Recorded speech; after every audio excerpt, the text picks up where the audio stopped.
Good afternoon. Well, when you first look at the first line of my title, that would probably describe my first year of teaching. Clearly was a disaster in the classroom. However, today I'm going to talk about something else, which was how my teaching improved, mainly through the use of crisis simulations in my national security class. So imagine for a moment that you're the President of the United States. You're sitting behind your desk, sipping your first cup of coffee in the morning. Your top aide comes into the office, says, "Madam President, there's been a bombing at the Pakistani embassy." What would you do? What decisions would you make first? Perhaps you had lower political ambitions. Imagine you're the mayor of Indianapolis. Job is a little bit different. You're actually cutting a ribbon today at the opening of a new bank downtown Indianapolis. A cell phone goes off behind you. It's your top aide's phone. You get a tap on the shoulder. Says, "Mr. Mayor, there's been a dirty bomb. It's gone off at Lucas Oil Stadium, home of the Indianapolis Colts." What would your first decisions be? Well, these are the types of questions that my students in my national security class had to deal with in the first 15 minutes of a 4-hour crisis simulation. Now, you may be asking yourself, what do crisis simulations have to do with the practice of law? And if they have anything to do with the practice of law, how could we implement them in the classroom? Well, the answer to the first question is easy. If you simply read the newspaper or the news on your computer every day, nearly every day there's a report of either a man-made or a natural disaster. And whether we're talking about the crash of an airplane or the after effects of a hurricane, one thing that we as law professors have often ignored is the fact that lawyers are often behind the scenes giving advice to the decision makers on the ground. So given that the law often structures the response to a crisis or interagency protocols that may appear in the form of administrative regulations, it's clear that lawyers do have a role to play in crisis events. So the next question is, how can we as legal educators integrate simulations into our classrooms? Well, before I give you my 5 tips, I'd like to tell you how I got started. My first year teaching at the McKinney School of Law in Indianapolis, I became intrigued by Professor Amos Guerra's simulations at the University of Utah. So I called him up and I asked him for some advice.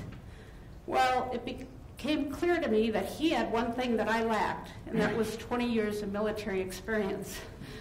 So I walked across campus and talked to some colleagues in our School of Public Affairs, and I enlisted the help of 2 colleagues, one an expert in military operations, the second an expert in law enforcement.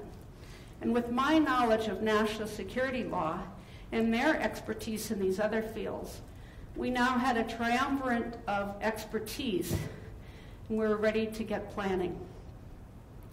Let me tell you a little bit about how an exercise works. A couple weeks before the simulation begins, we assign roles from President of the United States down to perhaps a CIA agent undercover in the Middle East. When the exercise begins, we have pre-recorded news broadcasts of different crisis events that show up on students' computer screens. The students then react to these events in role as they happen on their screen. Now, getting to my 5 tips.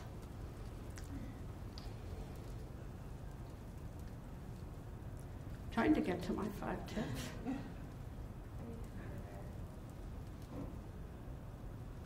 Tip number 1, choose a core legal dilemma. While it's easy to come up with a list of a terrorist wish list of targets, this perhaps wouldn't be the best exercise from a learning perspective. Might be interesting, but we heard earlier this morning that one of our roles is not to increase our students' stress levels. So, with that in mind, what we most often study in national security law is the decisions that government agencies made in the post-9/11 era. And whether we're talking about the CIA's decision to use torture at Guantanamo, the NSA's decision to collect all of our telephone data, or the Department of Justice's decision to prosecute the NSA whistleblowers, there's a common theme running through all these events, and that is that government officials decided to privilege the protection of our nation's security over the preservation of our citizens' national civil liberties. So, in choosing a core dilemma, I try to pit those two polar opposites against each other so that students will learn how difficult it is to make decisions under crisis situations. Number 2, create multiple leadership opportunities. When I announce what students' roles are, there are many students in the class who always wanted to be president. Unfortunately, we don't always get to have our dreams come true. The irony is that most of the key decisions are made at lower levels of government in a crisis situation. So it's important to pick people like the governor of the state where the main incident occurs, or the mayor of the city and where there's a crisis on the ground, or a key foreign leader. And to put people in these decision-making roles that are going to work well in a team, that they're going to get everybody involved in the room. So that's why it's very important to create teams, whether it be the National Security Council, the mayor's staff, or the embassy staff, so that you have students working in groups in a collaborative fashion. 2, structure teamwork. Well, in the real world, unless we're talking about perhaps the director of FEMA after Hurricane Katrina, we hope that people in these top leadership positions know what to do and how to respond. Students may have just done a little bit of research on what the responsibilities of their role is, and so you want to give them some hints along the way. So what we do is to create certain tasks, and students will get either an email or a call on their cell phone, and it tells them things like the governor has to make a press conference in 15 minutes. And we actually bring real reporters in to ask questions at those press conferences. And what this does is it creates an opportunity for the student teams to discuss things like what information should we release to the press. So through creating a series of events like this, we can structure the decision-making in the group collaboration. Regulate information flow. One of the most fun things for the professor to do while the simulation is going on, once you know that all the technology is going to work, is to sit in what we call the control room. Why? Because we usually have real police officers who are on the phone with students pretending to be relaying information from the scene. Now, we give the police officer a script to work with, but police officers don't necessarily like taking orders from faculty members. So there's always a bit of surprise to the professor. In our last simulation, they thought it would be funny if the animals escaped from the Indianapolis Zoo.